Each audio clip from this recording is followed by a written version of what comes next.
Uy, kwentong good vibes naman tayo dahil pang-5 sona na ng Pangulo, meron akong kwento sa inyo. Kung buhay si Pinoy ngayon, sa pang-5 sona ng Pangulong Marcos, ang sasabihin niyan, walang pagbabago. Kawatan yung tatay, kawatan din yung anak.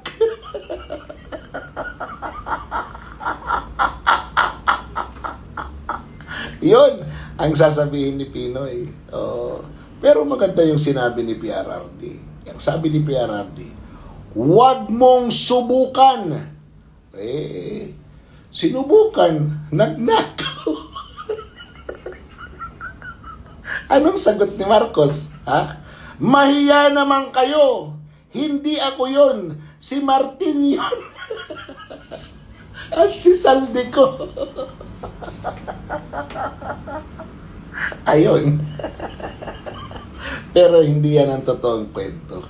Ang totoong kwento, prophetic si PRRD.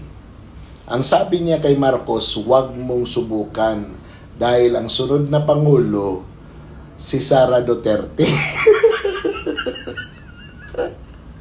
Malamang sa malamang, matukhang ka.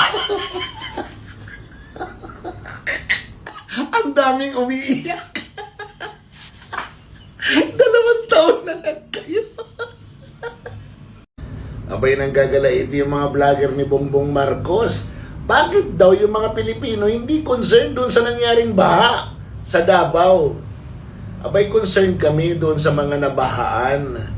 Pero hindi kami concerned sa mga tirada nyo na yung baha ay kasalanan ng mga Duterte. Alam nyo kung bakit? Integrity and credibility. Alam namin pag may proyekto doon, tama ang pag-implement. Dito sa ibang lugar, hindi.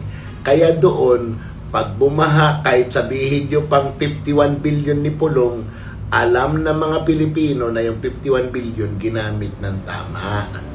Yun, credibility and integrity. Yung baha na yun ay talagang flash flood na yun. Malakas talaga ang ulan at hindi napigilan.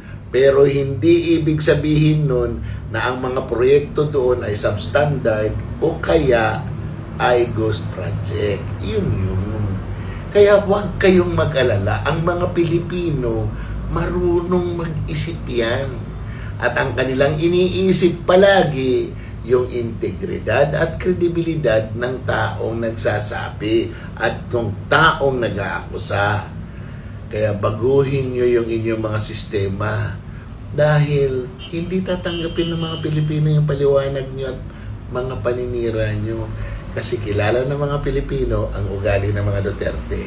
Pagdating sa mga Duterte, zero tolerance yan sa corruption.